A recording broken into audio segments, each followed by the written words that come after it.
Oh, geez, I didn't like that at all. Anyway,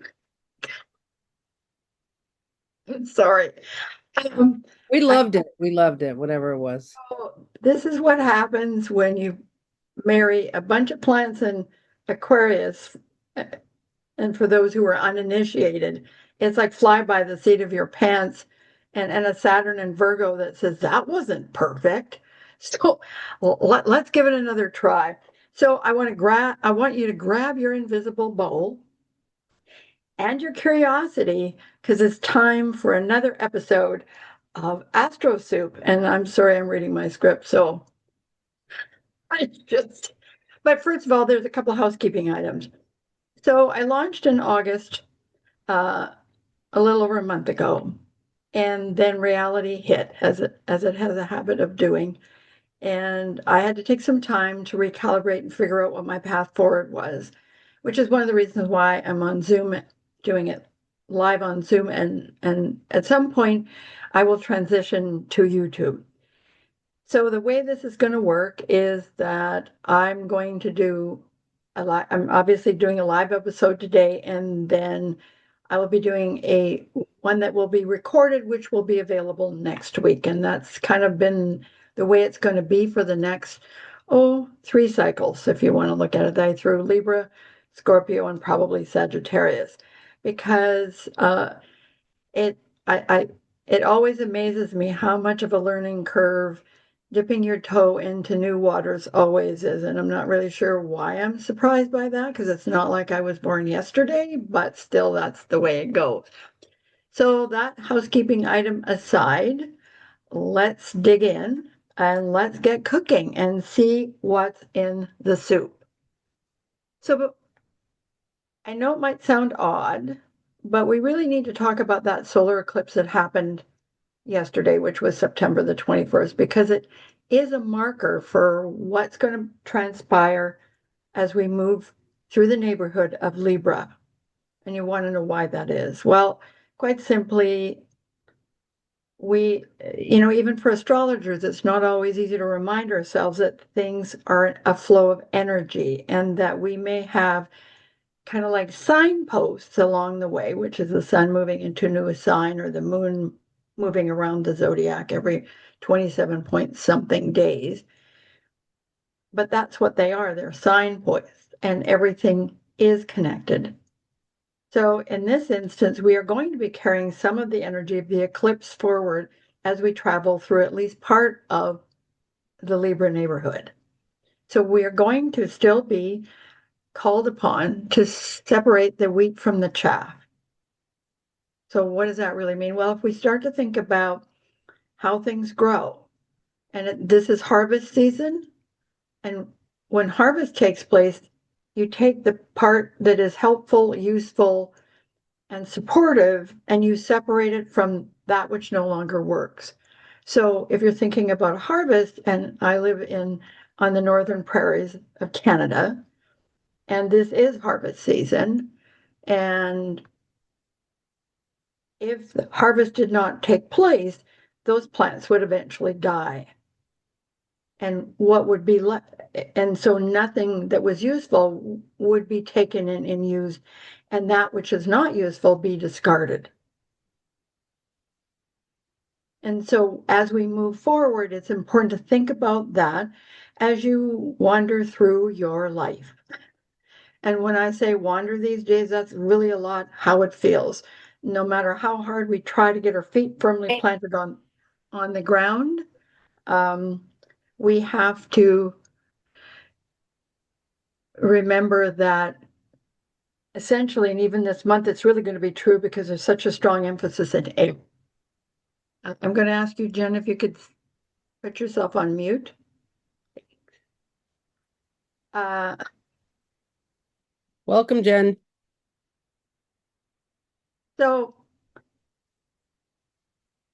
my train of thought went sideways, but that's not unusual. That happens frequently. So part of what's in the soup is the energy of that eclipse going forward. And of course, eclipses, depending on their strength and what they might how they might speak to you, because not every eclipse is going to speak to you or communicate with you in the same way. But the effects could be felt for the next 6 months. And so this really is a time of looking at what in your life works for you and what doesn't. And I know I said that last week, or was it 2 weeks ago, whenever it was, that is going to remain true. And now it's going to find itself into in the area of relationships, because Libra is always about connect, build bridges, listen to people, hear people. One of Libra's best qualities is its capacity to see things from a different point of view. And so that's also part, as we move through the sign of Libra, we're going to be taking that energy of the eclipse and assessing and evaluating how things in our lives with other people are actually working. And this is the part where I always like to remind Libras, and I do have a number of Libra clients as well as Libra friends, that the most important relationship you have in life is the one you have with yourself. That is a relationship. We don't always tend to think of it that way, but that's exactly what it is. And if you want to create positive, well-functioning relationships, you really have to have a relationship with yourself. For me personally, I didn't actually figure that out until I was 40, when the relationships that I had been in didn't work quite the way that I thought they should or expected that they would. So I turned and thought, well, maybe I really need to build a better relationship with myself, because I hadn't even really thought about what it was I was seeking in relationship. And this is kind of a space and place where we are right now, with the energies that we're being invited to experience. So we have the sun is in some lovely aspects with Mercury, with Uranus, and with Pluto.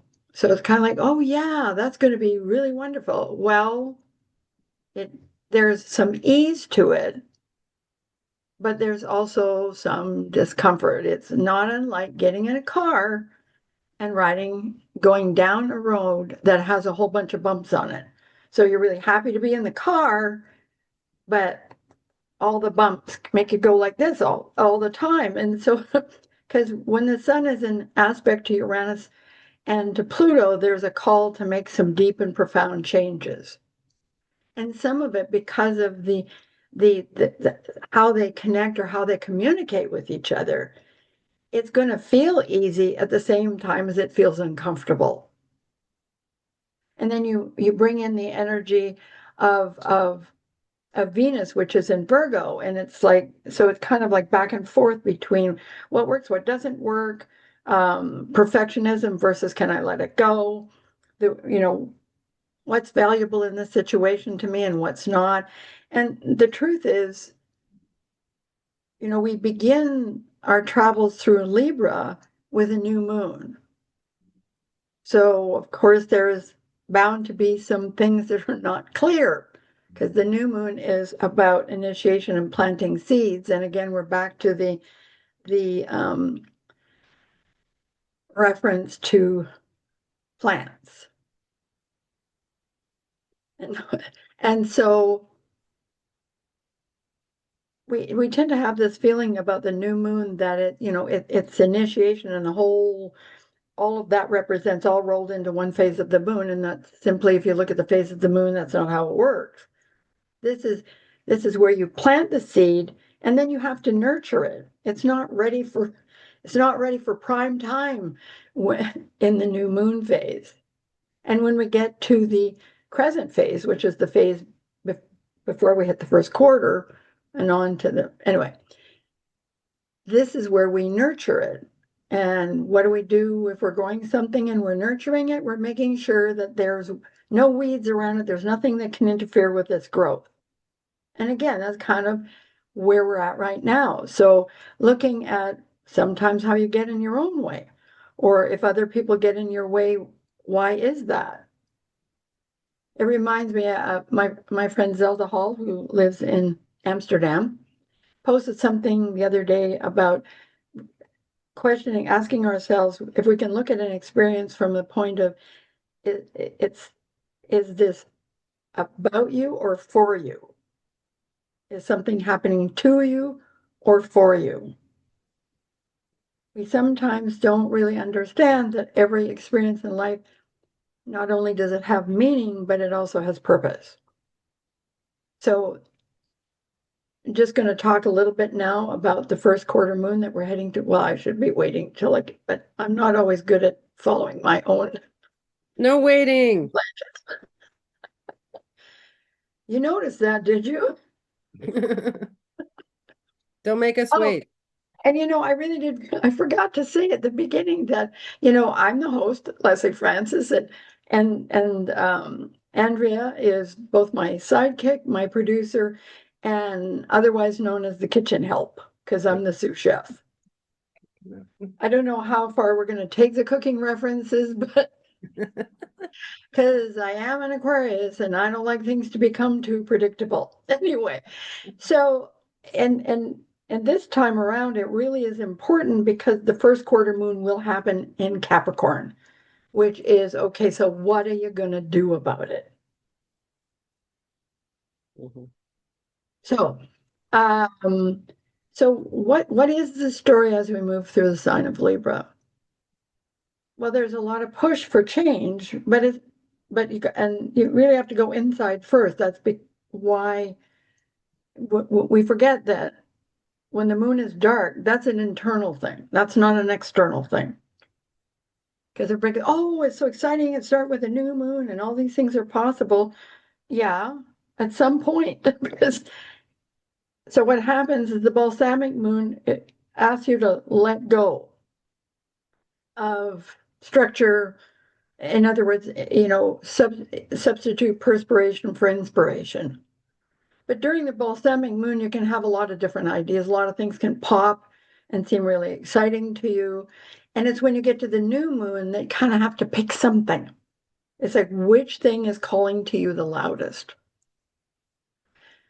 So that's kind of the story of this whole Libra journey is taking what's in here and using it, A, to connect to yourself, and then to move outwards and because as I said, it's going to be like a bumpy road. So what's the bumpy road about? Well, the bumpy road is going to be your own discomfort at times, but it's also going to be the discomfort of others, especially since the full moon will be in Aries, which is always a challenge once a year. Well, I suppose we could say twice a year, but once a year when the sun is in Libra, the call is to integrate self with others from the point of view of connection and building something, as opposed to when the full moon's in Libra and the sun's in Aries, which is the signature of that is, do I have to sacrifice myself in order to be connected to other people? Okay, so as the weeks unfold, we'll talk a little bit more about what the story is. Just some notable dates that you might want to pay attention to, because I haven't even mentioned the fact that Mars has moved into Scorpio. So that's passion on steroids. And so it's a case of, where are you going to put all that passion, all that energy that you suddenly have? Well, first of all, you have to decide what it is you're passionate about. The challenge can be if you every 22 months when the Mars goes into Scorpio, that's part of the challenge, is to remind ourselves, what is it that we truly feel passionate about? And I have to say that when I did the first two episodes, I was really in Virgo land, and which is not always the most pleasant place for me to find myself. And no disrespect intended to Virgo. Uh, I value my Virgo energy very much some of the time. Anyway, so, uh,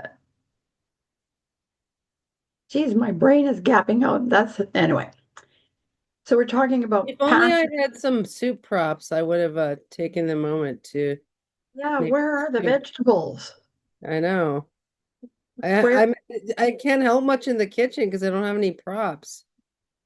well, could you get on that? I'll ask my boss later. Correct me if I'm wrong, I'm the boss. Exactly. I'll ask you later where I can get some fruit and vegetables. Well, that's funny because we did look online, but all the plastic ones we found were like this, which means They're that tiny soup. It's tiny Astro soup. I know, but everybody'd have to show up with a microscope or a magnifying. It would turn you into a doll. You'd be a doll, you'd be in your dollhouse. I'm getting an image of those little cute little characters that you can make out of vegetables. Oh yeah, okay. We could get a Mr. Potato Head for the soup. There you go. Well, there you go. So I'm not really sure what that had to do with what we're talking about, but it was fun, and fun is what we should be having, especially this month. The energy is going to be pretty intense in many respects because, you know, the other reason for that is Pluto is about to station to go direct, and it's always going to tell you it's time to get down to business, but not in a necessarily an outward, let's get the job. It's more of an internal thing. It's like clean, it's like draining the swamp because we all have a swamp. Hmm. Someone says we'll have a swamp. As much as we would like to think that everything's as pretty as my earrings, no. Uh, so notably, uh, it it's it's a complex journey through Libra this year. As I said, there's an ease of energy, and the story is, just relax into it. But first you have to accept the fact that, there's some change that's required and some growth that's required. And because change and growth are not the same thing, which when I heard that when I was still a journalist and I was covering a workshop by one of the pioneers of the codependency movement, and he said, his name was Robert Subby, and he said, change is inevitable, growth is optional. And I went, what? I thought they were the same thing, but apparently they're not.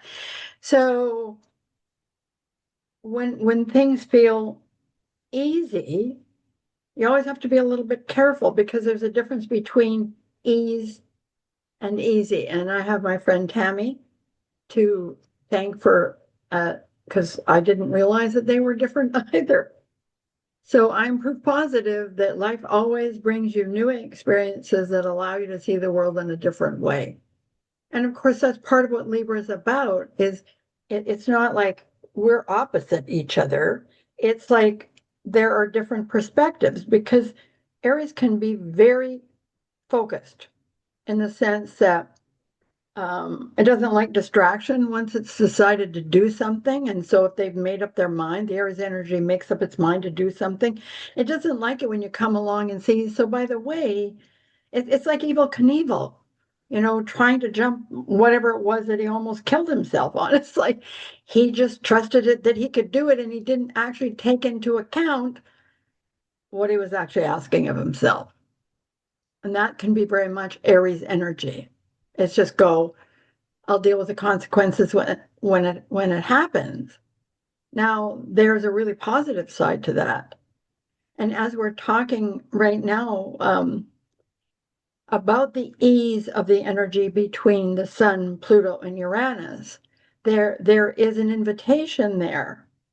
Plus, when I was looking, because every month I do a chart, because every time the Sun moves into a new sign, that's an initiation point.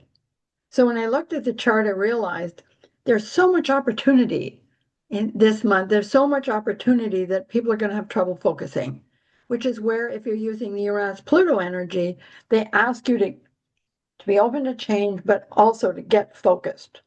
So don't try to run off in a million different directions, because sometimes we do that in order to alleviate any inner stress that we are experiencing. So let's move on because we've got 3 more weeks of talking about Libra. And So this is the part, I think, where I told myself that we were going to do oracle cards because oracle cards are fun. So, and this time I thought that rather than picking them ahead of time, I might just actually pick them while we're chatting.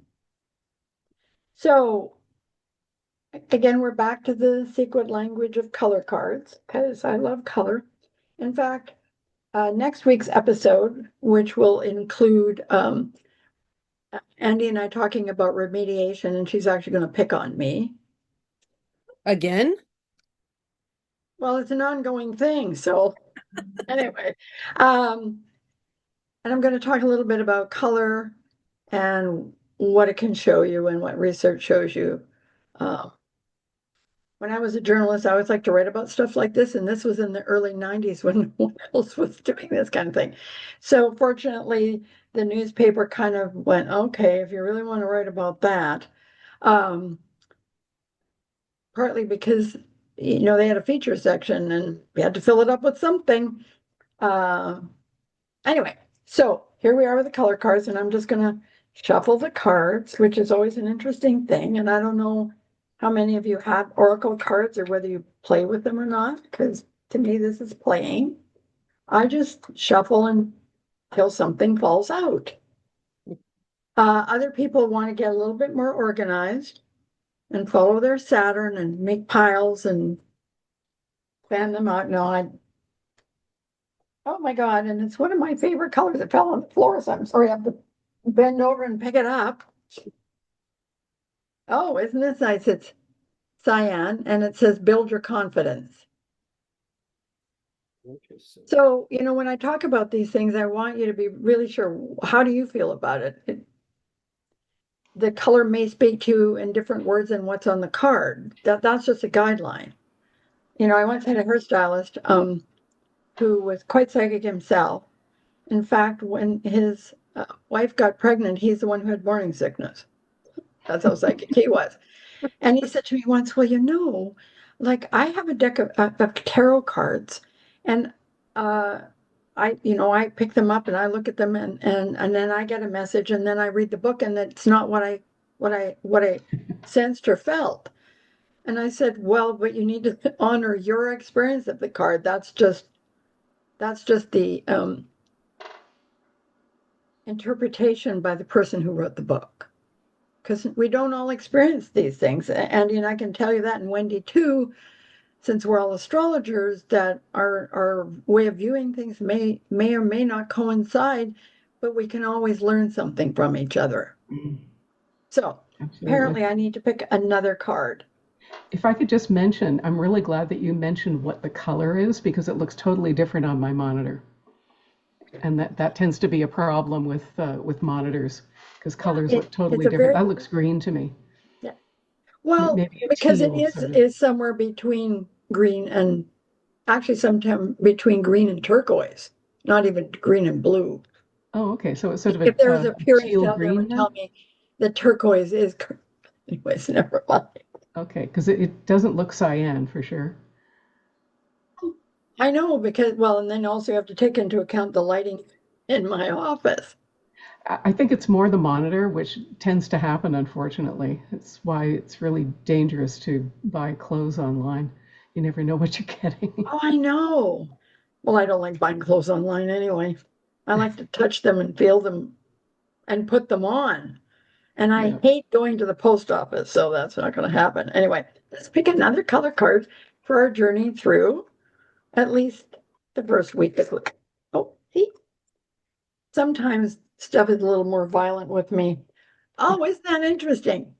Rose. I don't know what color that. Actually, when I look at it on my monitor, it looks orange. Actually, it's orangish or coral, and this is attracting a relationship for all those people out there. And that's interesting because there really is a strong kind of relationship vibe, which sounds unusual since it's Libra, but not every journey through Libra has a relationship vibe to it.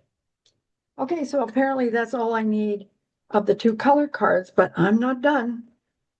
So I was playing with this deck of cards that I really love, and Can I interrupt for just a second? It's really interesting, those two colors that you picked, because if it's like a teal green or teal blue, that's actually opposite on the color wheel from the orange.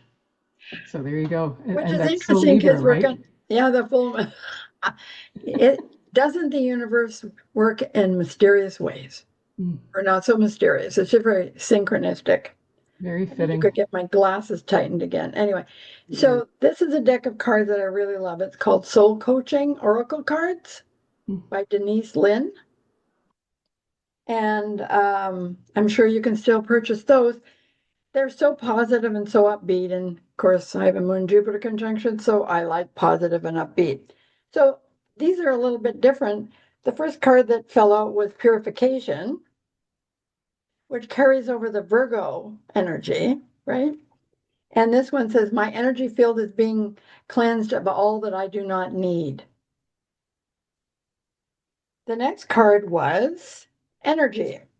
Healing energy and immense vitality flow through me easily and effortlessly. That brings in some of that Mars and Scorpio energy. Because, whether we realize it or not, Scorpio it is a sign that likes to get rid of the dirt. It has to dig into the dirt first. It has to get right down in it, but it wants to move shit out of the way. And the last one, which is interesting because in Canada, where I live, we're 2 weeks away from our Thanksgiving. And so the last card was gratitude. This is a glorious time to be alive, and I'm so grateful. Because really the truth is Libra is a Pollyanna. Everything is great all the time until it isn't, but until it isn't. But it really is it's the cheerleader of the zodiac. And I'm going to ask Andy if she agrees, since she's a Libra, even though she keeps on trying to identify as a Scorpio. Well, I'm on the cusp, so I have dirty pom-poms. My pom-poms are black, but I am a cheerleader. And finally, one other card. So this one is the messenger cards, Guidance from the Animal Spirits by Sandra Kuntz, who actually happens to be a friend of mine. And well, there she's on the floor now. The whole book is the message. Apparently. And actually, I have a couple of paintings in my living room that she did. One is of my spirit animal, which is a cougar, and the other, and no jokes about I'm past cougar age. Anyway, oh, this is lovely. I think this is the hummingbird, and it's the joy of right now. So, so those are the cards for at least this week. We might have some different ones next week, because as you can tell, I like playing with oracle cards. As much as I love astrology, and I do, not just love it, I'm deeply passionate about it. The language, the various languages of symbols really always talk to me. So that's that. Now let's move on to, what am I planning to move on to? Oh, let's talk a little bit more about the moon. I don't know that I have all that much more to say because, like I said, as much as I try to have a structure, my air planets go wherever it is they want to go. And I was going to say obediently follow, which of course is simply not true, but let's carry on. Not very obedient. So Can you disobediently follow the template? well, that's like a non sequitur. So that's completely thrown me off balance. Not sure what I'm going to do with that. Obedient is definitely not an Aquarius word. Well, no. If you spoke to all of the tradition and to people who have a more traditional interpretation of astrology, where they think Saturn is the ruler, not trying to start a controversy or anything, they wouldn't necessarily agree with that. I mean, I totally agree with what you said.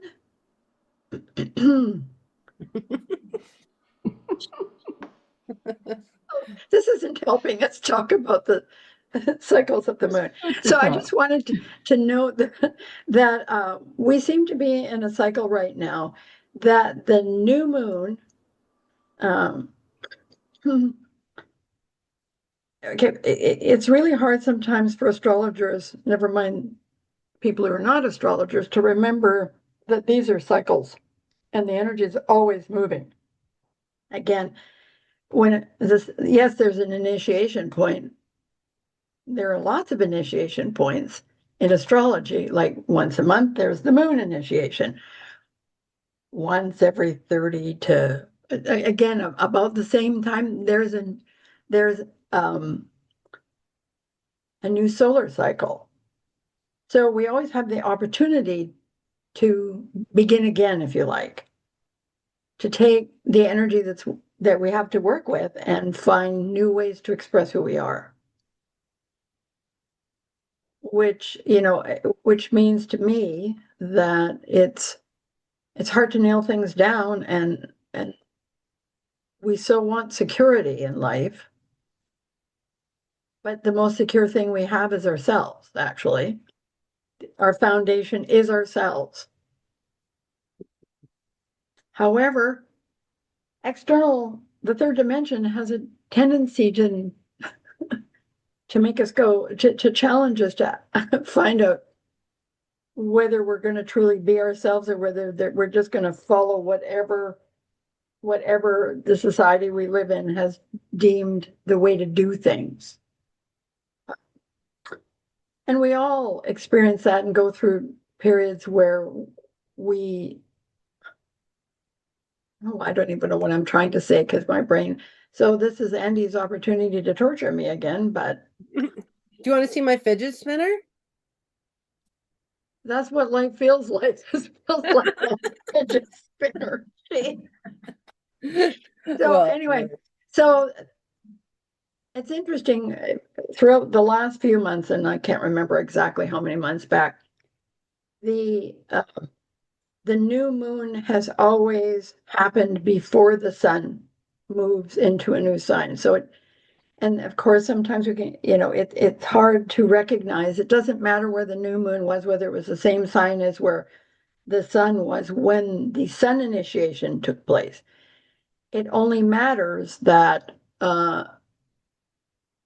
we understand the energies at play. And so right now, because I know that someone recently said, well, isn't it odd that the new moon in Libra is not going to be until the end of the cycle? Well, the cycle begins. So when we're talking about the phases of the moon and the moon is circling the earth, it doesn't care what sign it's in. It's the phasal thing that's important to the moon. So we're going to have the full moon while the sun is in Libra before we have the new moon, and that doesn't really mean anything. I mean, you can get hung up on a detail that's not that important. If you're following the energy, which is essentially what I'm hoping to invite you to do in this podcast, is to follow the energy. So we're going to have and it's interesting for we Canadians because, or us Canadians, I never know which one it is. We're going to have the full moon right around Thanksgiving, which is always very interesting because it means that, so what I'm going to say to those of us who live in Canada or anywhere, like that particular time, which is Tuesday, October the 7th, just want to talk a little bit about that because it's always the point in the cycle of the year where, again, we are trying to decide what's more important.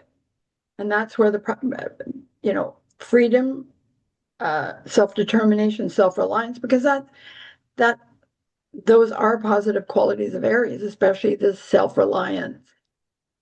Have you ever tried to help an Aries do anything? It's like they like to be able to master things themselves.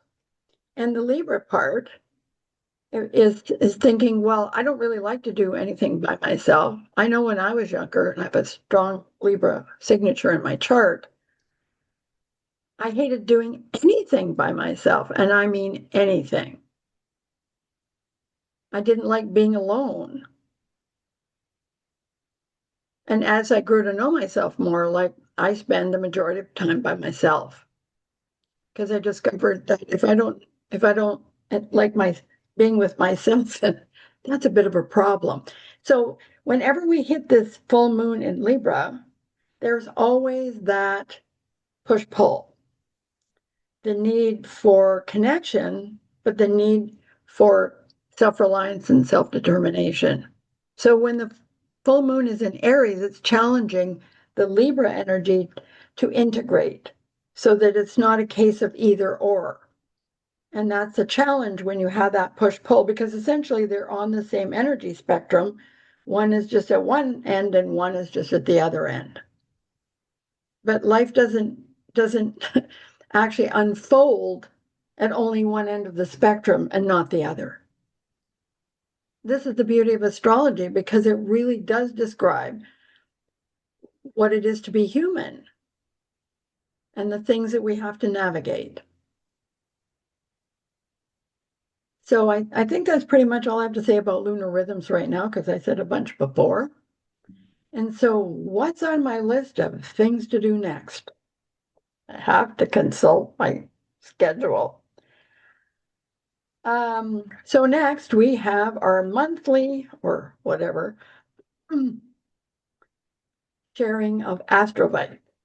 So this is the part where I remind you that an AstroBite is a word that you can use as a talisman, a protection, a threshold to cross, a tool for meditation. However you would like to, I mean, if you want to dance in circles and chant that word out loud until you feel something in your body, well, then do it. And again, it's always interesting that, because in conversation, you're going to realize with people that not everybody means the same thing by the same word. Like I've often said to clients, and this is important during the season of Libra, because Libra is about long-term commitment and love. I've said to clients, so just because somebody tells you that they love you doesn't mean it's the kind of love that you require.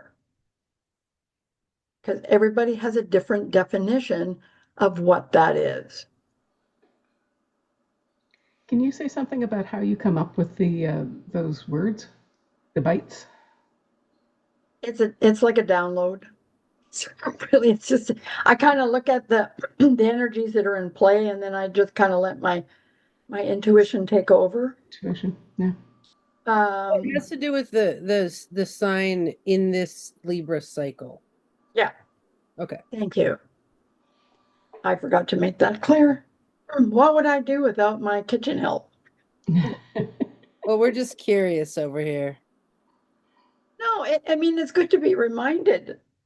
Part of what this podcast is about for me is learning that everything doesn't have to be perfect 24/7, 365. Because I have a part of me that thinks it should. Still I'm having curious how you made the soup. which soup? This soup?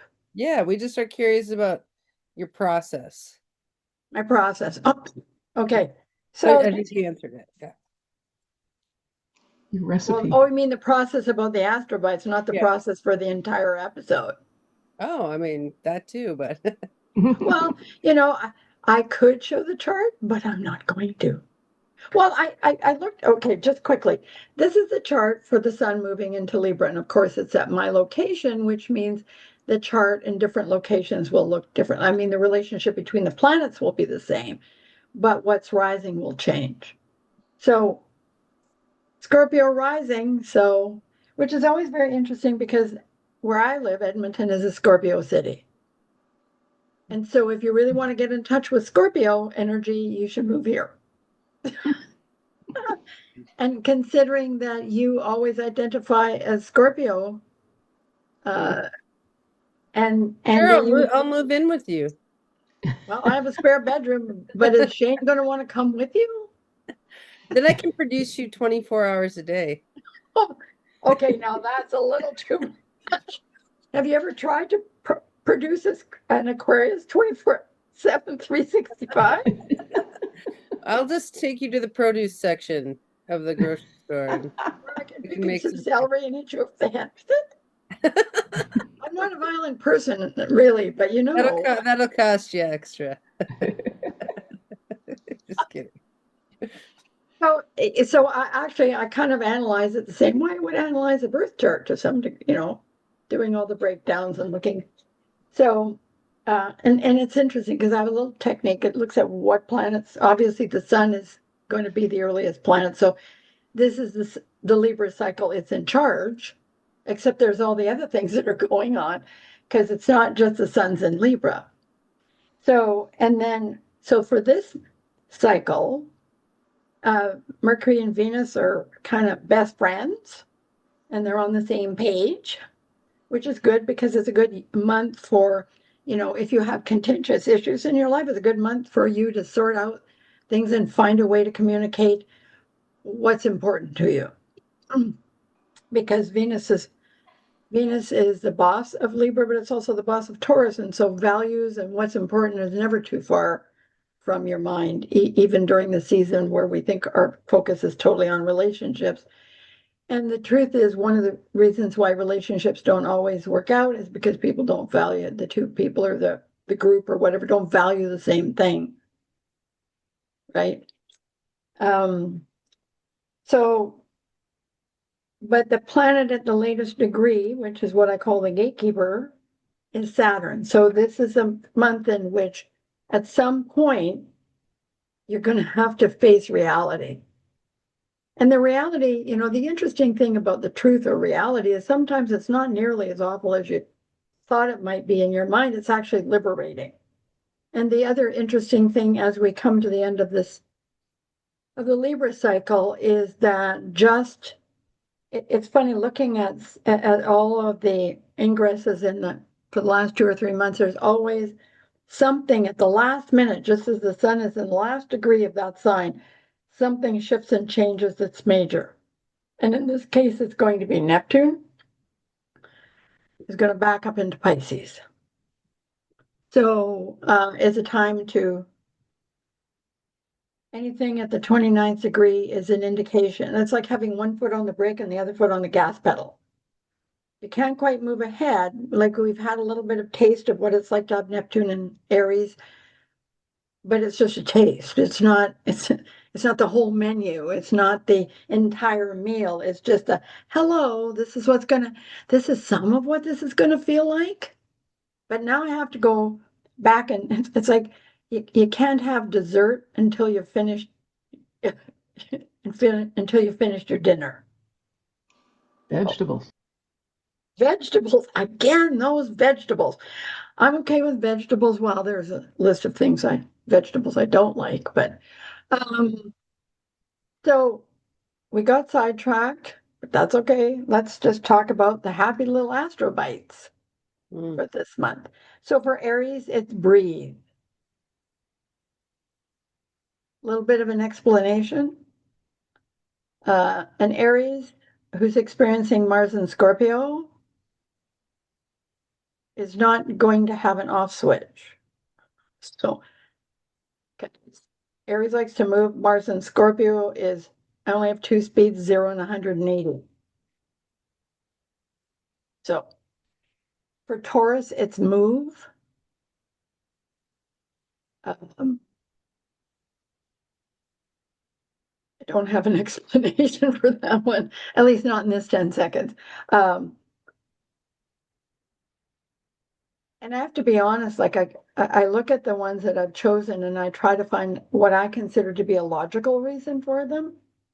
And the interesting thing that will happen is I will write it down and then I will try to change it. And my consciousness just won't let me change it.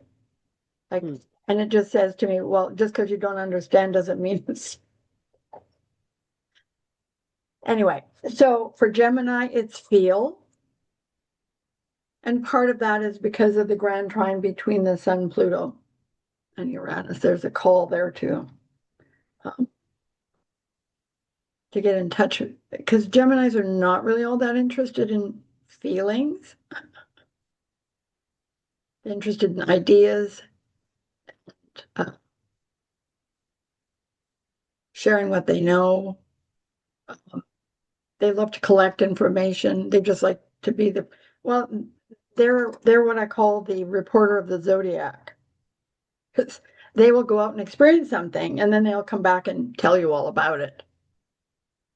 And we need them. So, and for Cancer, it's detach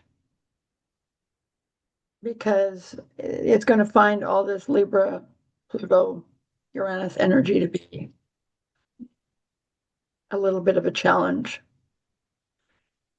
Leo is act. Again, it's the Pluto Mars thing connected to the sign of Leo. Virgo is celebrate. It's time for them to take a moment to acknowledge what they've accomplished. Because Virgo is very much about, okay, well, I did that. What do I have to do next? And because it feels to them that that they've always got to be doing something, but not from a place of activity, but from a place of mental activity, organizing, sorting. And those are very fine qualities. Libra is boundaries, because that's something Libras always have some problem with, is boundaries. And the Mars and Scorpio is kind of helpful as far as that's concerned, because with the Sun in Libra and Venus in Virgo, at least until, there's that piece of paper. Okay, now it's like, because notable dates I forgot. October the 13th, Venus moves into Libra and Pluto stations to go direct on the same day. So there's a really intense focus on connection, but what kind of connection? Because the Pluto energy is not interested in what's on the surface at all. It's always interested in what's down deep and how deep are you willing to go. Mercury, it's interesting. Mercury moves into Scorpio just before the full moon.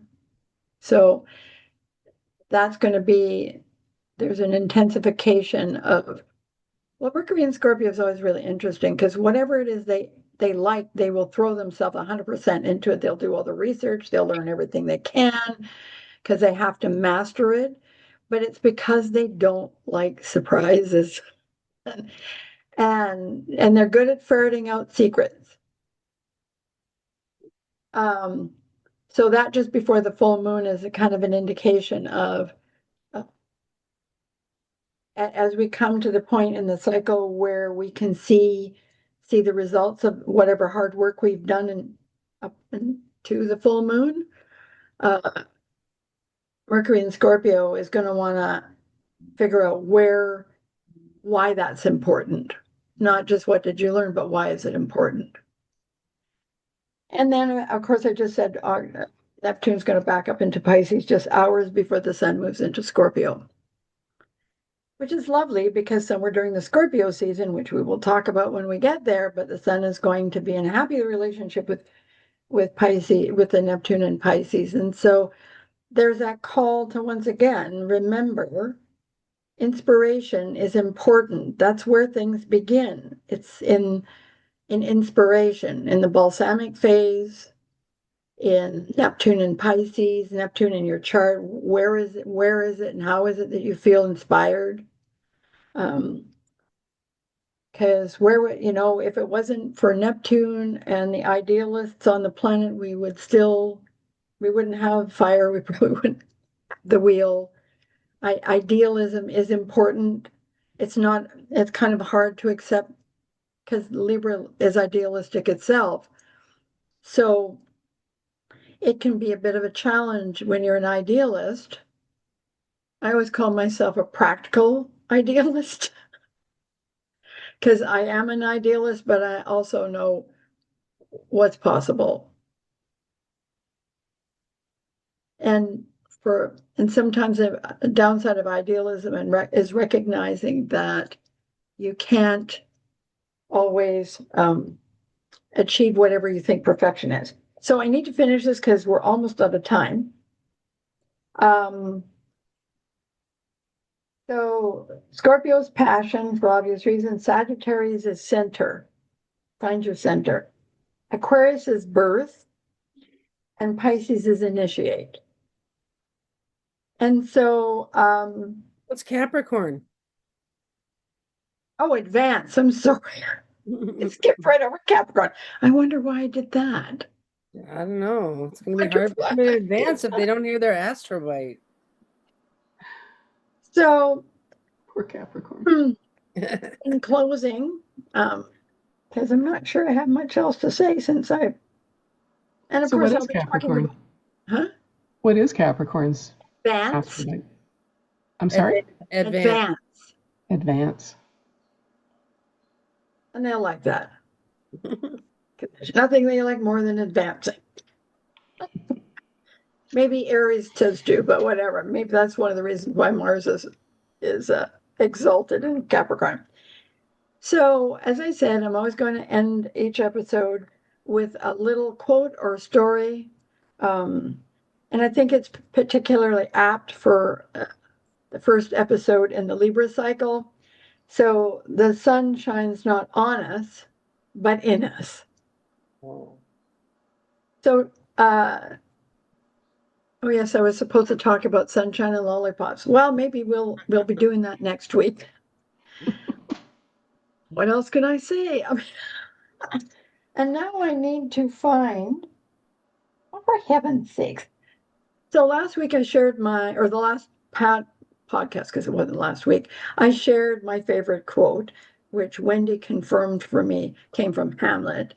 So my new sign off, because I realized I needed one, was until next time, be true to yourself. So see you next time. Yay! Well done.